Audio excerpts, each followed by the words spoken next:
네, 누군가의 말을 통해 시장의 이슈를 알아보는 시간 말말말 시작합니다. 네, 트럼프의 말입니다. 지금 미국에서도 코로나가 32개 주로 번지면서 급속히 확산하고 있습니다. 수도인 워싱턴 DC에도 확진자가 나타났다고 하는데요. 이렇게 미국의 심장부인 워싱턴에서 확진자가 발생할 경우 사태는 걷잡을 수 없이 커진다는 전망이 나옵니다.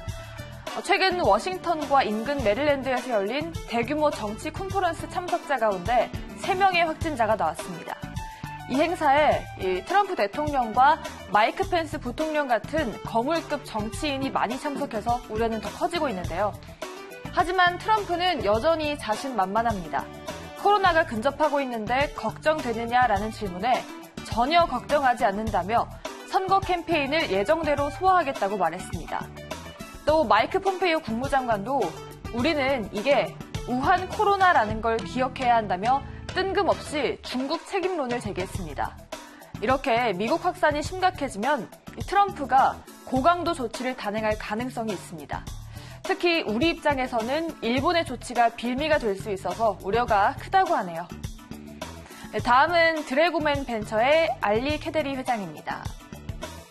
유가 20달러 시대가 올 것. 오펙 플러스가 감산 합의에 실패했습니다. 러시아의 반대로 실패한 건데요. 이 여파로 국제유가가 선물시장에서 폭락했습니다.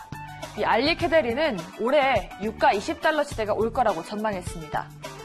지금 사우디 석유공사 아람코는 당장 다음 달부터 하루 생산량을 1000만 배럴로 늘리겠다고 했습니다. 지금은 970만 배럴이죠. 하지만 러시아는 추가 감산을 할 이유가 없다고 버텼습니다.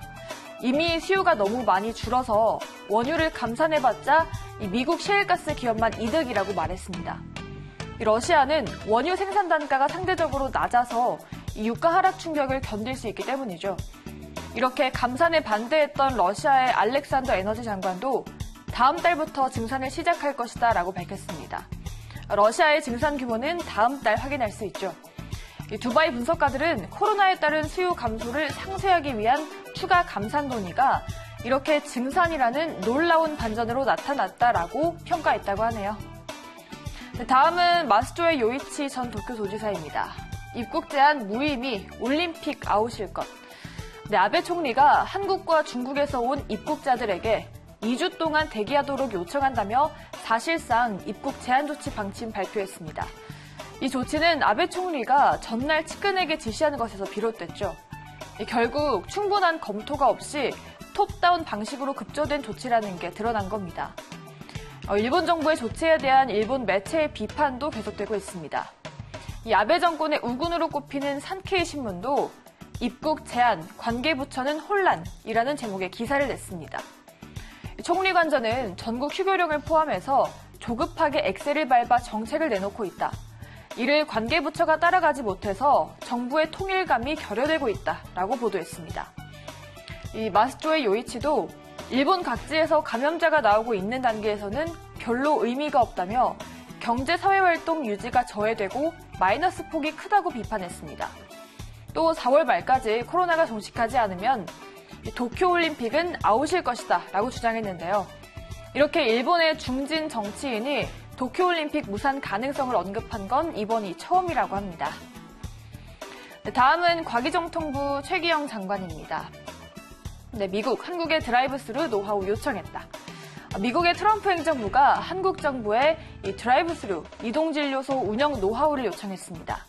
이 드라이브스루는 차를 타고 검진을 받을 수 있는 노하우인데요. 어제 최기영 장관과 켈빈 드로그마이어 과학기술정책실장은 코로나 과학기술 대응 관련 회의를 가졌습니다. 이때 최 장관은 드라이브스루 이동 진료소와 자가격리 여부를 알 수 있는 앱 같은 국내에서 대응하고 있는 노하우를 소개했습니다. 이 드라이브스루 이동 진료소는 차에 탑승한 채로 검사를 받아서 감염병 전파를 차단하는 효과가 크다는 평가를 받죠. 이 자가격리 앱은 GPS를 이용해서 대상자가 격리 장소를 이탈하면 경보음과 함께 담당 공무원이 바로 대응할 수 있도록 되어 있습니다. 독일에서는 한국에서 실시하는 이 드라이브스루 검진을 받았습니다. 현지에서 4명의 의사가 최근 드라이브스루 선별 진료소를 설치했습니다. 이걸 주도한 의사 울리케 크레치만은 진단은 빠르고 복잡하지 않고 모두에게 안전할 필요가 있다며 이 아이디어를 최근 한국의 진료 방식에서 얻었다라고 설명했다고 하네요. 네, 이렇게 오늘도 코로나 핫한 이슈까지 4가지 모두 알아봤습니다. 지금까지 말말말 함께 하셨습니다.